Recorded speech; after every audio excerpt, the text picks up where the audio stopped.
মা মোৰ মুখৰ ফালে চোৱাচোন অ মা ক বুপা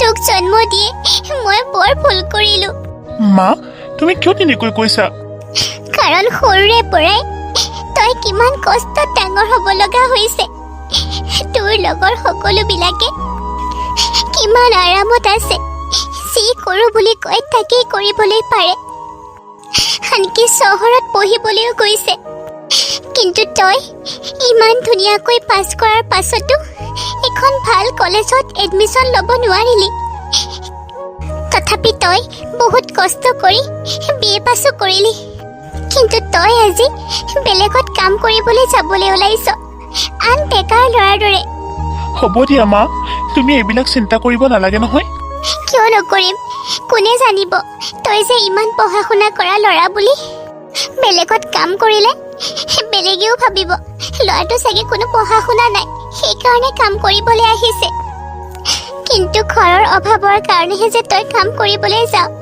সেইটো কথা কোনেও বুজি নাপাব দেউতা ঢুকুৱাৰ পৰাই তই কম কষ্ট পাইছনে হ'ব দিয়া মা তুমি আৰু এনেকৈ নকবা তুমি এনেকৈ কান্দি থাকিলে বা এনেকৈ কৈ থাকিলে মোৰ জানো যাব মন যাব তোমালৈকে দেখোন মোৰ মনত পৰি থাকিব মা প্লিজ এইখিনি সময় তুমি কান্দি নাথাকিবা শুনা মা মই টিউচন কৰি পইচা কেইটামান গোটাইছিলোঁ তাৰে মই এটা নকিয়া মোবাইল কিনিমগৈ এটা তোমালৈও দি পঠিয়াম মা কাম এটা কৰিবা তুমি মোলৈ সেইটোৰ পৰাই ফোন কৰিবা নাজানিলে আমাৰ ওচৰৰ ৰিহানৰ ওচৰলৈ যাবা ৰিহানে তোমাক দেখুৱাই দিব কেনেকৈ ফোন কৰিব লাগে হ'ব দে তই কিন্তু সদায় ফোন কৰিবি তোৰ মাতটো নুশুনিলে মোৰ টোপনিয়ে নাহিব শুন হ'ব দিয়া মা হ'ব এতিয়া তুমি ভিতৰলৈ যোৱা তুমি মোক প্ৰমিছ কৰা তুমি আৰু যাতে এনেকৈ নাকান্দা আৰু মই যোৱাৰ পাছতো যাতে তুমি এনেকৈ মন মাৰি নাথাকা চাওঁ এবাৰ হাঁহি দিয়াচোন দিয়া আকৌ এইজনীহে মোৰ সাহসী মা হ'ব দিয়া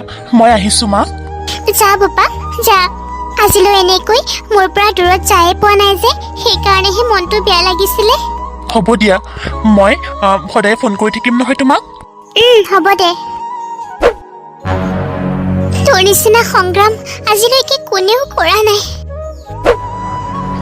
মা তোমালৈ বৰকৈ মনত পৰিছে কিন্তু তুমি চিন্তা নকৰিবা মা মই ছাৰ ঘৰত কাম কৰি আছোঁ মালিকজন বহুত ভাল ছাৰ বহুত ভাল আজিলৈ মই একো কষ্ট পাবলৈ দিয়া নাই পইচা পাতিও মোক ধুনীয়াকৈ দিয়ে মা অনুজ অনুজ এইফালে আছোন অঁ ছাৰ গৈছোঁ ছাৰৰ চাহৰ টাইম হৈ গ'ল দি আহোঁ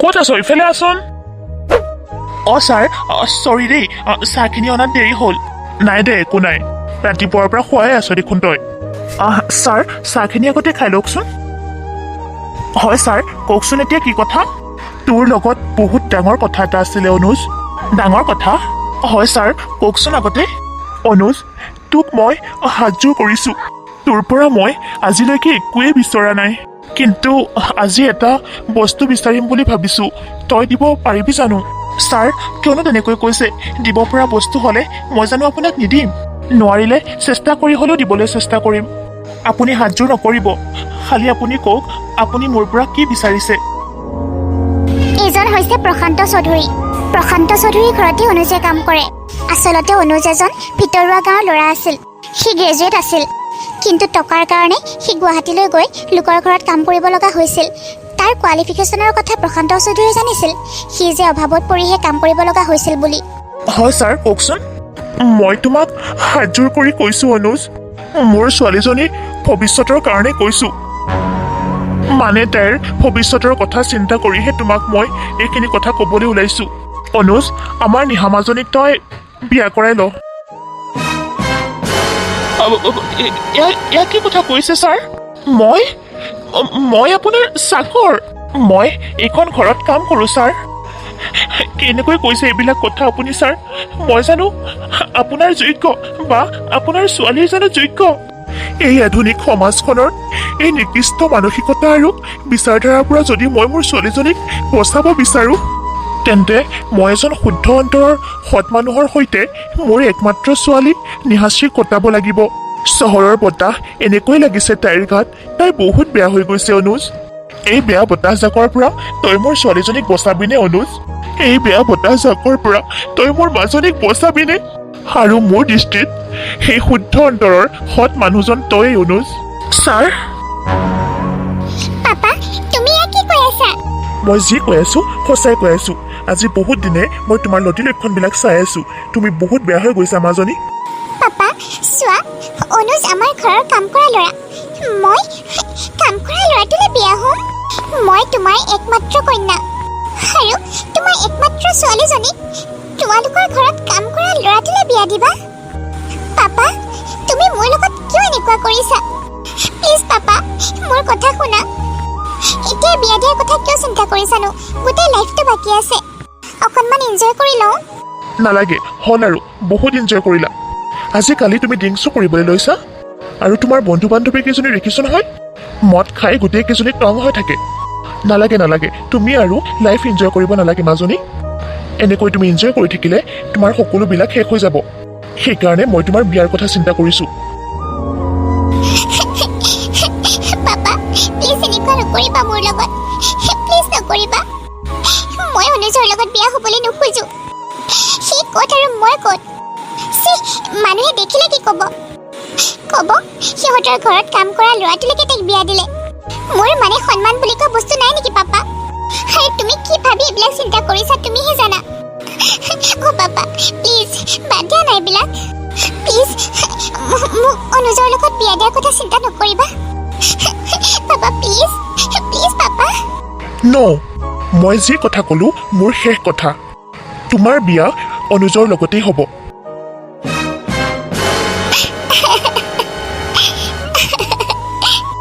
তুমি যদি মোৰ কথা মানিবলৈ টান পোৱা তেতিয়াহ'লে মোৰ মৰা মুখ দেখা পাবা। পাপা অ' মাজনী, মই ইমানো বেয়া নহয় পাপা। মই যে তোমাক মৰিবলৈ দিম। হ'ব তুমি যি ভাল দেখা তাকেই কৰা। মাজনী, তোমাৰ ভালৰ কথা চিন্তা কৰিহে তোমাৰ আৰু অনুজৰ বিয়াখনৰ কথা চিন্তা কৰিছোঁ। সি বেয়া ল'ৰা নহয় মাজনী। মানুহে কোৱাটো নালাগে নহয়, সি তোমাক কিমান সুখত ৰাখিব পাৰে সেইটোহে আচল কথা। দুখীয়া হ'ব পাৰে, কিন্তু তাৰ অন্তৰখনৰ দৰে মই বেলেগৰ অন্তৰ দেখাই পোৱা নাই। বৰ ভাল ল'ৰা সি। ৰীমা, তুমি ক'ত আছা? মই বাৰু এইটো ভাল ডিচিশ্যন লৈছোঁ নে নাই বাৰু? তুমিতো মোক আধা বাটতে এৰিয়ে থৈ গ'লা। সৰুৰ পৰাই মাজনীৰ দায়িত্ব লৈ আহিছোঁ। তাই কষ্ট পাব বুলি মই আজিলৈ বেলেগ ছোৱালী বিয়াই নাপাতিলোঁ। কিন্তু চোৱা, তাই দিনক দিনে বেয়া হ'বলৈ ধৰিছেও। সেইকাৰণে মই অনুজৰ লগতে তাইৰ বিয়াৰ কথা চিন্তা কৰিছোঁ। অনুজ ল'ৰাটো বৰ ভাল। সিটো পঢ়া শুনা কৰা ল'ৰাই। ইমান পঢ়া শুনা কৰিও সি আজিলৈ চৰকাৰী চাকৰি এটা নাপালে। কিন্তু মোৰ বহুত বিশ্বাস আছে সি তাইক বহুত ভালদৰে ৰখাব।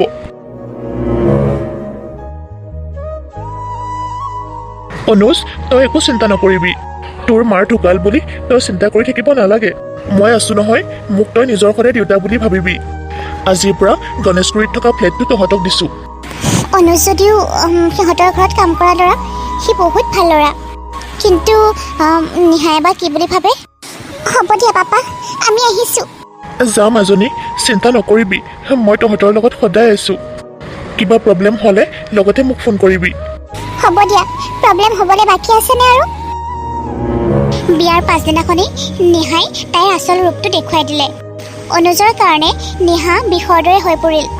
তুমি মোৰ আগত এনেকৈ ৰখি আছা যে? তোমাৰ মুখখনো মোৰ চাবলৈ মন যোৱা নাই। আঁতৰি যাওঁ মোৰ ওচৰৰ পৰা। মোৰ লগত সি কি মিলে? সি কি মোৰ যোগ্য? সি মোক বিয়া পাতিবলৈ আহে। যোৱা বুলি কৈছো নহয় মোৰ ওচৰৰ পৰা। মোৰ ভাগৰ লাগিছে, মই শুওঁ। নেহা, তুমি চিন্তা কৰিব নালাগে। মই তোমাক একোৱেই নকৰোঁ। মই তোমাৰ স্বামী হওঁ ঠিকেই, কিন্তু তুমি চিন্তা কৰিব নালাগে। মই তোমাৰ লগত একো জোৰ জবৰদস্তি নকৰোঁ। কি হ'ব? এইবিলাক কথা কোৱা তুমি বন্ধ কৰা। ইমান লেকচাৰ শুনি নাথাকো মই। চুকটোকে গৈ পেলাই তুমি কিবা এখন পাৰি পেলাই শুই থাকাগৈ। মোৰ লগত নুখুবা। কাম কৰা মানুহ হয়, সি আকৌ মোক বিয়া পাতিবলৈ আহে। পাপাই ক'লেই যেনিবা সি কিয় হৈ ভয় দিব লাগে? সিটো নাপাতো বুলি কোৱা হ'লে পাপাই কেতিয়াও জোৰ কৰিব নোৱাৰিলে হয়। যোৱা চুকটোত গৈ শুই থাকা। আৰু শুনা, মই ৰাতিপুৱা সোনকালে উঠিব লাগিব। বিচনাতে মই কফি পাব লাগিব। আৰু মোৰ অফিচলৈ যোৱা ড্ৰেছযোৰ ইস্ত্ৰি মাৰি থ'ব লাগিব। হ'ব, মই ফ্ৰেছ হৈ আহোঁ, তাৰ পাছতেই মই শুম। তুমি ইয়াৰ পৰা আঁতৰি দিয়া। তুমি থাকিলে মোৰ টোপনি নাহিব এইখিনিত। মই বুজি উঠিছো আমাৰ সম্পৰ্কটো যে নামতহে, আমি যে নামতহে পতি পত্নী হ'ব লাগিব, কিন্তু আমাৰ মাজত তেনেকুৱা সম্পৰ্ক একোৱেই নাথাকিব। প্ৰেম, ভালপোৱা, সন্মান, মৰম, সেই বস্তুবোৰ এই সম্পৰ্কৰ পৰা বহু দূৰত। ছাৰ, মই জানিছিলোৱেই এনেকুৱা কিবা এটা হ'ব। আপুনি নিহা মেডামক কিয় মোলৈ বিয়া দিলে? মইতো কৈছিলোঁ মই যোগ্য নহয়, কিন্তু চাওক আজি নিহাই মোৰ লগত কেনেকুৱা কৰিছে। আৰু শুন, মোক নিহা বুলি নামাতিবি, মেডাম বুলি মাতিবি। চাকৰ দৰে থাকিবি। মোৰ হাজবেণ্ড হ'বলৈ চেষ্টা নকৰিবি তই। আৰু মই এনেকুৱা কৰাৰ কথা যাতে পাপাই গম নাপায়। গম পাব লাগিলে চাই থাকিবি কিন্তু তোক। পাপাই কোৱাৰ কাৰণেহে মই তোৰ লগত বিয়া হ'লো। থাৰ্ড ক্লাছ চব।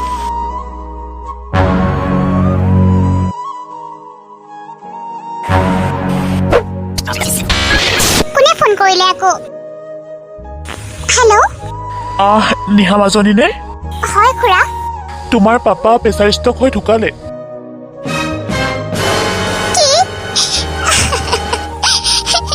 কেতিয়া? 2 ঘণ্টামানৰ আগতে। মই ইয়াতে আছো। মই গৈ আছো খুৰা। পাপা,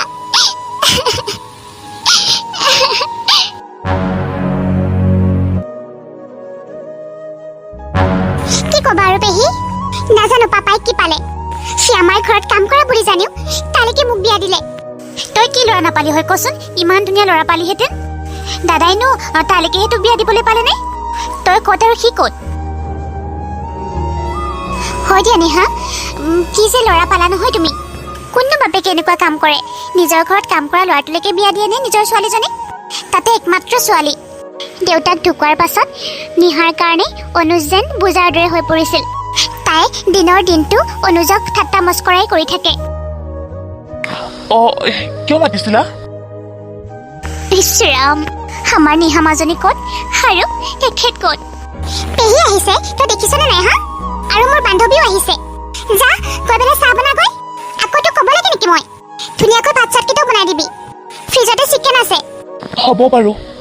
কেনেকুৱা যে ল'ৰা এটা পালি নহয় নিহা। তোৰ লগত তাক গ'লে দেখোন একেবাৰে ভিখাৰীৰ দৰেহে লাগিব। সেইকাৰণে মই নাযাওঁ পেহী। তুমি থাকিবা ন কেইদিনমান ইয়াত? মই থাকিম দে কেইদিনমান। তাতে তয়ো অকলশৰীয়া নহয়। ঠিক আছে পেহী, তুমি থাকিলে মোৰ মনটো ভাল লাগিব। এইটোৰ লগত মোৰ থাকিবলৈ মন নাযায় ইমান ডাঙৰ ঘৰখনত। পাপাই তাক কি ভাল পালে নাজানো পেহী। মই পাপাক বহুত বুজাবলৈ চেষ্টা কৰিছিলোঁ, কিন্তু নামানিলে। 1-2 সপ্তাহৰ ভিতৰতে একেবাৰে বিয়াই পাতিলে নহয়। দিলে কি হ'ল পেহী? তাক কামত ঠিকছে লগাই দিছোঁ। মই একোৱেই নকৰোঁ, বহি বহি খাওঁ। ঘৰখনৰ সমস্ত কাম মই তাকেই কৰিবলৈ দিওঁ। ভাত বনোৱাৰ পৰা একেবাৰে বাচন মজালৈকে। আনকি ৰাতি অফিচৰ পৰা অহাৰ পাছত মোৰ ভৰি মালিচ কৰিবলৈও কওঁ। তেতিয়াহ'লে কাম এটা কৰচোন, তোৰ গিৰিয়েৰক ক মোৰো ভৰিখন মালিচ কৰি দিবলৈ।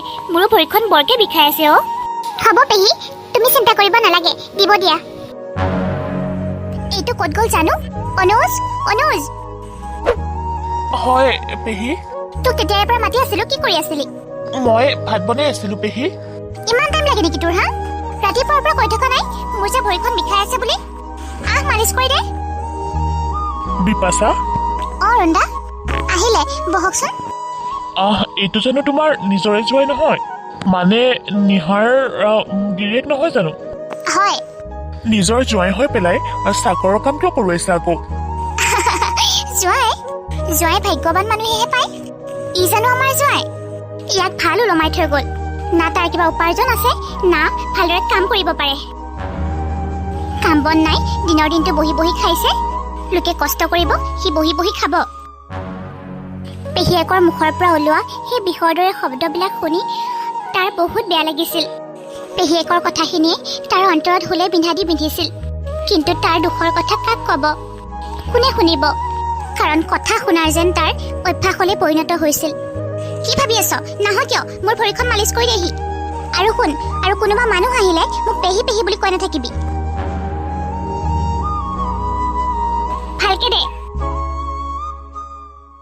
হৈছেনে?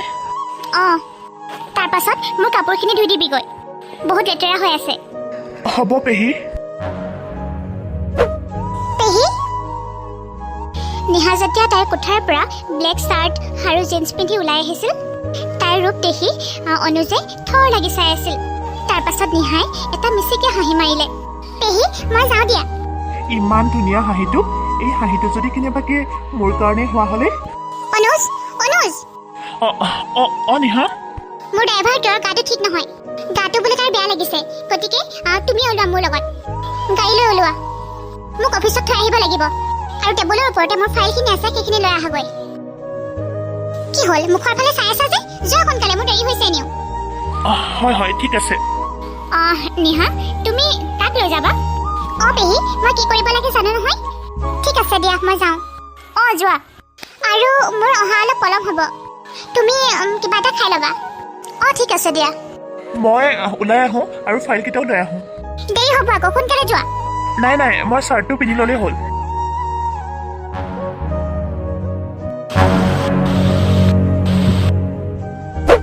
ক'ত আহিবলৈ ধৰিছা অনুজ? গাড়ীৰ পৰা নানামিবা। কিন্তু কিয়? এইটো মোৰ অফিচ হয়, তুমি নাজানা নেকি? কোনোবাই যদি তোমাক ইয়াত মোৰ লগত দেখা পায়, তেতিয়াহ'লে মই বৰ লাজত পৰিব লাগিব। তুমি যে মোৰ হাজবেণ্ড হয়, সেই কথাটো মই মোৰ অফিচত জনাব নোৱাৰো। এই কথা জানিলে মই বৰ লাজত পৰিব লাগিব। সেইকাৰণে তুমি গাড়ীৰ পৰা নামিব নালাগে। ঘৰলৈ যোৱা, ঘৰটো চাফ চিকুণ কৰাগৈ। মোৰ বাৰ্থডে আছে নহয়, ধুনীয়াকৈ ঘৰটো চাফা কৰি লোৱাগৈ।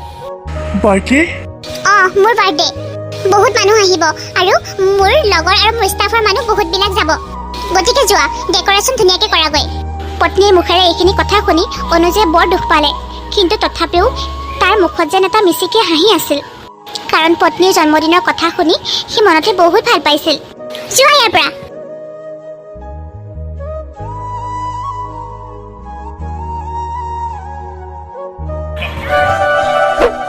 সঁচাকৈ ডেকৰেশ্যনখিনি বৰ ধুনীয়া লাগিছে। নিহাৰ কাৰণে এইখিনি মই কৰিব পাই মই বহুত সুখী। নিহাৰ পচন্দ অনুসৰি অনুজে গোটেই ঘৰখন সজালে।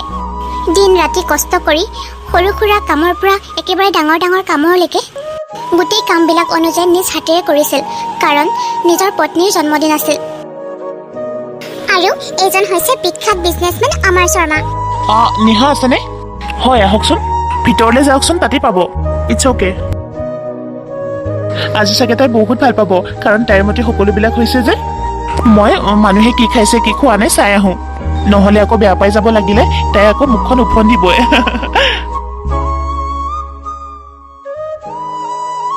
তুমি অহাৰ কাৰণে মোৰ বহুত ভাল লাগিলে। হয়নে নিহা? আৰু ইমান ধুনীয়া গিফ্টটো দিয়াৰ কাৰণে thank you so' much. Welcome. Niha, কেনেবাকৈ যদি মই তোমাক ঘিণ কৰিব পাৰিলোঁ হয়। মোৰ আক্ষেপ এইখিনিতেই। যিমান যি ক'লেও মই যে তোমাক ঘিণ কৰিব নোৱাৰোঁ, যিমান যি ক'লেও মই যে তোমাক বেয়া পাব নোৱাৰোঁ। মই যে তোমাক বহুত ভাল পাওঁ নিহা। তুমি যে ইমান ধুনীয়া আৰু ইমান দামী গিফ্ট দিছা, তাৰ কাৰণে বহুত বহুত ধন্যবাদ। And happy birthday Niha. Thank you. আজি দেখোন তোমাৰ হাজবেণ্ডো আছে। অনুজ, অনুজ আহা, আমি একেলগে কেক কাটো। কি? নিহাই মোক কেক কাটিবলৈ মাতিছে? আহা আকৌ। Niha, happy birthday. যেতিয়াই অনুজে নিহাৰ ওচৰলৈ গৈ বাৰ্থডে উইচ কৰিবলৈ গৈছিল, তেতিয়াই অমৰ শৰ্মাই পাছফালৰ পৰা এডোখৰ কেক লৈ অনুজৰ মুখলৈ মাৰি দিছিল। আচলতে অমৰ শৰ্মাই নিহাৰ লগত ৰিলেশ্যনত আহিবলৈ বিচাৰিছিল। সকলোৱে গিৰগিৰাই হাঁহিবলৈ ধৰিলে, কাৰণ অনুজক তাত বহুত ঠাট্টা কৰা হৈছিল। বৰ ধুনীয়া লাগিছে দেই আমাৰ জোঁৱাইক। কি যে নহয়, ই জানো কেক কটা মানুহ। নিহা, কি যে হাজবেণ্ড পাইছ। ইয়াক ইয়ালৈ আনিছা যে, কাম বন কৰি থাকিবলৈ নিদিয়া কিয়? তেতিয়া নিহায়ো হাঁহি হাঁহি ঠাট্টা কৰি ক'বলৈ ধৰিলে, মই এই চাকৰটোক নিজৰ হাজবেণ্ড বুলি কিয়নো সন্মান দিছো বাৰু। সকলোৱে ঠাট্টা কৰিছিল যদিও অনুজ মনে মনে আছিল। সি মনতে দৃঢ় প্ৰতিজ্ঞা ল'লে, বহুত হ'ল আৰু মই আৰু ইমান ঠাট্টা মস্কৰা সহ্য কৰি থাকিব নোৱাৰোঁ। এতিয়া যি হ'ব ডাইৰেক্টলি হ'ব। এতিয়া যি হ'ব সকলোবিলাক উত্তৰ দিয়া হ'ব, আৰু এনেকুৱা এনচাৰ পাব লাগিব গোটেই পৃথিৱীয়ে দেখিব লাগিব। সি চাকৰ, সি নিহাক বিয়া কৰাবলৈ আহে। গোটেই পৃথিৱীয়ে দেখিব লাগিব আৰু বুজিব লাগিব যে মনে মনে থকা মানেই দুৰ্বলতা নহয়। আৰু সেই মুহূৰ্ততে অনুজ তাৰ পৰা আঁতৰি গ'ল। অমৰ কিনো কৰিলা? তাৰ যি যোগ্য সেয়াই কৰিলো আকৌ। ভালে কৰিলা দেনিহা, সকলোৰে আগত মানে তোৰ হাজবেণ্ড বুলি কি দেখাবলৈ আহিছে। তাকেইতো পেহী, এতিয়া আহা আমাৰ, আমি কেক কাটো। ঠিক আছে।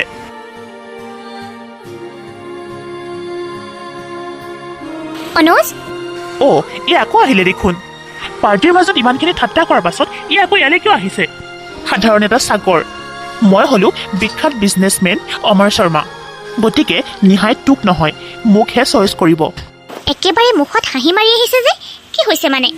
পাৰ্টিলৈ অহা সকলোবিলাকে নিহাক বহুত দামী দামী উপহাৰ দিলে।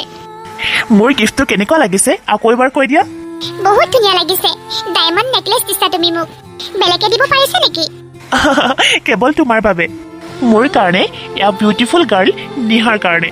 Beautiful girl, beautiful gift. আমাৰ কালেকশ্যনৰ এইটোৱে একেবাৰে ভাল ছেট। জানো তুমি মোক কম দামী গিফ্ট নিদিয়া বুলি। মই সঁচাই আচৰিত হৈছোঁ। সঁচাই মোৰ বহুত ভাল লাগিছে জানা। মই তোমাক অন্তৰৰ পৰাই থেংক ইউ দিছোঁ। তেনেতে অনুজে পকেটৰ পৰা এটা সৰু গিফ্ট উলিয়ালে। ঐ নিহা, গিৰিয়েৰে কিবা গিফ্ট উলিয়াইছে। চাকৰটোৱে কি গিফ্ট দিবনো? এয়া লোৱা নিহা, এইটো মোৰ ফালৰ পৰা তোমাৰ কাৰণে এটা সৰু গিফ্ট। ই আকৌ কি গিফ্ট আনিছে?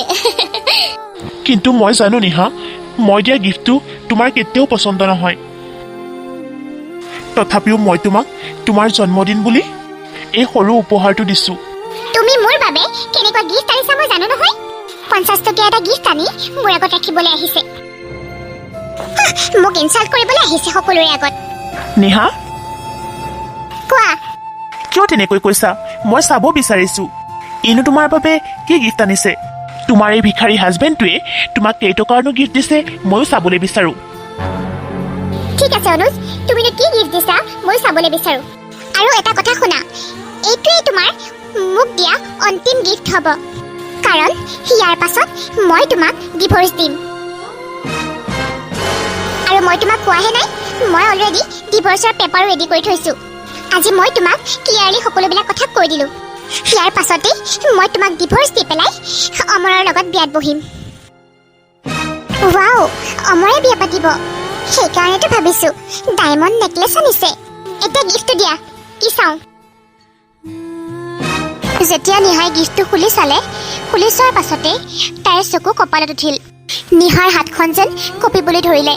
তাইৰ হাত ভৰি যেন সকলোবিলাক কঁপিবলৈ ধৰিছিল, কাৰণ সেই গিফ্টটোত আছিল এখন বহুত দামী গাড়ীৰ চাবি, আৰু তাত আছিল এডাল ডায়মণ্ডৰ ব্ৰেচলেট, যাৰ মূল্য কোটি টকাৰো অধিক।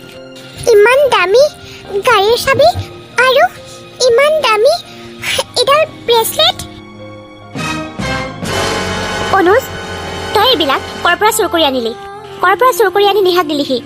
সঁচা কথা ক, নহ'লেতো এটা চাকৰৰ এনেকুৱা দাম থাকিবই নোৱাৰে। ইমান দামী গাড়ীৰ চাবি আৰু ডায়মণ্ডৰ ব্ৰেচলেট, নে ব্ৰেচলেটডাল নকল? হা, গাড়ীখন কাৰ পৰা চুৰ কৰিছ? সঁচা কথা ক। আৰু পেহীয়েকৰ কথা শুনি অনুজে এটা মিচিকে হাঁহি মাৰিলে। মোৰ কথা শুনি তোৰ হাঁহি উঠিছে? এইডাল নকল নহয় পেহী, সেইডাল মই মোৰ পত্নীৰ বাবে আনিছোঁ। আৰু এটা কথা, মই যিডাল গহনা আনিছোঁ সেইডাল কোনো সাধাৰণ মানুহৰ কাৰণে কিনাটো কিন্তু সম্ভৱ কথা নহয়। এনেকুৱা গহনা কোনোবা মহাৰাণীৰ লগতহে থাকে, নহ'লে কোনোবা আৰবপতি পত্নীৰ হাততহে এনেকুৱা গহনা থাকে, নহ'লে চুৰি কৰাৰ প্ৰশ্নই নুঠে পেহী। আৰু এইবিলাক দেখি অমৰ শৰ্মা আচৰিত হৈ গৈছিল। আৰু তেতিয়াই অমৰ শৰ্মালৈ এটা ফোন কল আহে। হেল্ল', হয় কওকচোন, আপুনি অমৰ শৰ্মা নেকি? হয়, আপোনাৰ কোম্পানী চিজ কৰা হৈছে। আপোনাৰ সকলো একাউণ্ট ব্লক কৰি দিয়া হৈছে। ইয়াৰ আদেশ কোনে দিছে? ইয়াৰ আদেশ ইয়াৰ গ্ৰুপৰ CEO দিছে। কোন CEO হা? অজয় বৰুৱাই দিছে।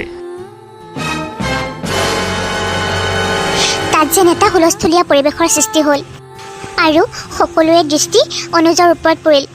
হয় অমৰ, সেইজনেই অজয় বৰুৱা, যিজনক তুমি অলপ আগতে কেক মাৰি ইনচাল্ট কৰিছিলা। মই সেইজনেই হয়, মই এয়াৰ গ্ৰুপৰ CEO। আৰু আজি এই চহৰৰ সকলোতকৈ ধনী ব্যক্তি হিচাপে পৰিণত হোৱা মই নিহাৰ স্বামী। কি ছাৰ, মই আপোনাক হাতযোৰ কৰিছোঁ, মোক ক্ষমা কৰি দিয়ক। মই আপোনাক চিনি পোৱা নাছিলোঁ, সেইকাৰণে প্লিজ ক্ষমা কৰি দিয়ক ছাৰ। অমৰ, তুমি বহুত দেৰি কৰিলা নহয়। তুমি মোৰ পত্নীক তোমাৰ জালত ফচাবলৈ বহুত চেষ্টা কৰিছিলা। তুমি মোৰ পত্নীক প্ৰবঞ্চনা কৰাৰ চেষ্টা কৰিছিলা, আৰু সেই কথাটো মোৰ পত্নীয়ে বুজি পোৱা নাছিল, আৰু সেইবাবেই মই তোমাৰ কোম্পানীটোকে শেষ কৰি পেলালোঁ। মোৰ আচল পৰিচয়টো জানিবলৈ বিচাৰিছা নহয়? হয়, মই বহুত দুখীয়া ঘৰৰ ল'ৰা আছিলোঁ, আৰু ঘৰখন চলাবৰ বাবে মই একেবাৰে চহৰলৈ গুচি আহিছিলোঁ। আৰু তাৰ 5-6 মাহমানৰ পাছতেই মই শুনিছিলোঁ যে মা ঢুকালে। পিছত মই বহুত চেষ্টা কৰি, বহুত কষ্ট কৰি আজি এইখিনি ঠাই পাইছোঁহি। আৰু নিহাক মই এটা পাৰ্টিত লগ পাইছিলোঁ। তাই এটা পাৰ্টিলৈ গৈছিলে। মই প্ৰথম দেখিয়ে নিহাক ভাল পাই পেলাইছিলোঁ, আৰু মই বহুত চিন্তা কৰি মোৰ আচল পৰিচয়টো লুকুৱাই ৰাখিছিলোঁ। নিহাৰ কাষত এটা কাম কৰা ল'ৰা হৈ আছিলোঁ, নিজৰ পৰিচয়টো থাকিবলৈ। নিহাহঁতৰ ঘৰত আহি মই নিহাৰ দেউতাকক কাম বিচাৰি, তাৰপাছত মই সিহঁতৰ ঘৰত বহুত দিন থাকি কাম কৰি, এইবিলাক সকলো মোৰেই সিদ্ধান্ত আছিল। কাৰণ মই মোৰ পৰিচয়টো নিহা আৰু নিহাৰ দেউতাকৰ আগত জনাবলৈ বিচৰা নাছিলোঁ। আৰু মই অতদিনে নিহাৰ পেহীয়েক বা নিহাৰ ঠাট্টা মস্কৰা সহ্য কৰি আহিছিলোঁ, একমাত্ৰ নিহাৰ বাবে, কাৰণ মই তাইক বহুত ভাল পাইছিলোঁ। মই একেবাৰেই ভাল পোৱা নাছিলোঁ যে কোনোবা ছোৱালীয়ে মোৰ সা সম্পত্তিক ভাল পাওক আৰু মোৰ সা সম্পত্তিৰ লগত বিয়াত বহক। আৰু মই বিচাৰিছিলোঁ মই যিজনী ছোৱালীক বিয়া পাতিম তেওঁ মোৰ অন্তৰখনকহে ভাল পাওক। কিন্তু মোৰ আক্ষেপ সেইটোহে, মই মোৰ আচল চেহেৰাটো লুকুৱাই দিয়াৰ কাৰণে তোমালোক সকলোৱে মিলি মোক যিমান পাৰা সিমান হুলে বিন্ধা দি বিন্ধিলা।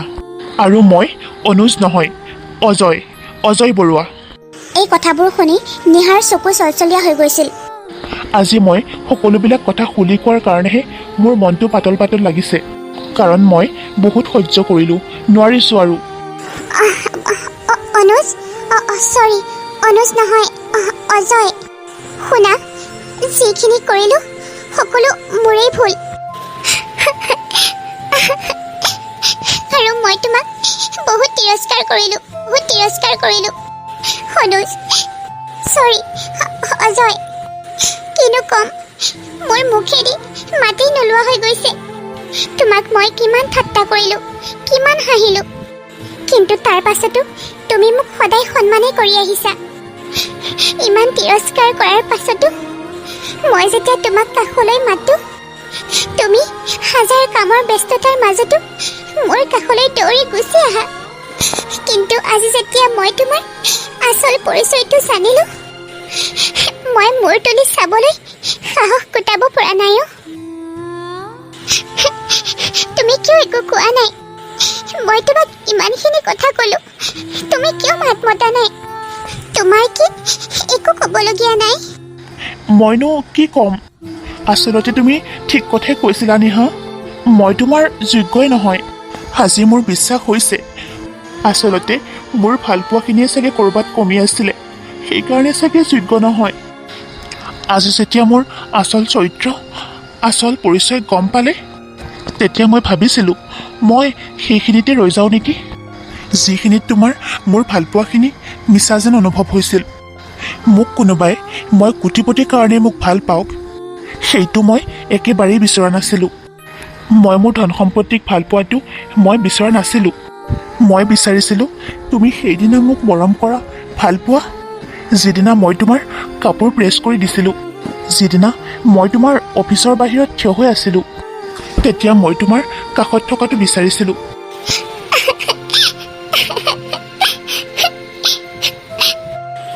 তাৰ মুখেদি এইবিলাক কথা শুনি নিহায়ে উচুপি উচুপি কান্দিবলৈ ধৰিলে। মোক ক্ষমা কৰি দিয়া অনুজ, ক্ষমা কৰি দিয়া, মোক তুমি ক্ষমা কৰি দিয়া প্লিজ। মই সলনি হ'ব বিচাৰোঁ। মই এতিয়া ভালদৰে বুজিবলৈ পাৰিছোঁ, মই আৰু তোমাক কেতিয়াও হেৰুৱাব নোখোজোঁ। নাই নিহা, এতিয়া বহুত দেৰি হৈ গ'ল। প্ৰেম তেতিয়াহে ধুনীয়া হয় যেতিয়া সময়ত পোৱা যায়। অনুজ, তুমি মোক আঁকোৱালি নোলোৱা ন সঁচাকে? ভাল মই তোমাকেই পাম। তোমাৰ প্ৰতি মোৰ প্ৰেম কেতিয়াও শেষ নহয় নিহা। কিন্তু তুমি মোক ক্ষমা কৰিবা, মই তোমাৰ লগত আৰু কেতিয়াও থাকিব নোৱাৰোঁ। মই তোমাৰ পৰা বিদায় ল'ব বিচাৰোঁ নিহা। মই যাবগৈ লাগিব আৰু কেতিয়াও আমনি নকৰোঁ দিয়া। অনুজ, মই তোমাক সদায় মনত ৰাখিম অনুজ। মোৰ উশাহে নিশাহে কেৱল তুমিয়ে থাকিবা। ঠিক আছে, মই আহোঁ। অনুজ, মই বহুত ভুল কৰিলোঁ, বহুত ভুল কৰিলোঁ। সঁচাকৈ ময়ো যে অনুজক কিমান বেয়াকৈ কৈছিলোঁ। আনকি তেওঁৰ হাতোৰাই মই মোৰ ভৰিও মালিচ কৰাইছিলোঁ। তেখেত আমাৰ ইয়াৰে বহুত ধনী মানুহ। কিন্তু নিহা, তোৰ কাৰণে অনুজে কাম কৰা ল'ৰাৰ ৰূপত আছিল আহি। সি কিমান ভাল পাইছিলে তোক। সঁচাকৈ পেহী, পাপা ঢুকাই গ'ল। পাপা ঢুকোৱাৰ আগতে এবাৰ গম নাপালে সি কাম কৰা ল'ৰা বুলি ভাবি থাকিলে। আচলতে পাপাই মোৰ কাৰণে ভাল ল'ৰাই বিচাৰিছিল। মইহে ভুল বুলি ভাবি আছিলোঁ পেহী। আচলতে মই যি কৰিলোঁ সেয়া শাস্তিটো ভুগিবই লাগিব। আজি মোৰ ভুলৰ বাবেই এনেকুৱা হৈছে। বহুত ভুল কৰিলোঁ মই পেহী, বহুত ভুল কৰিলোঁ। বহুত কষ্ট দিলোঁ তাক।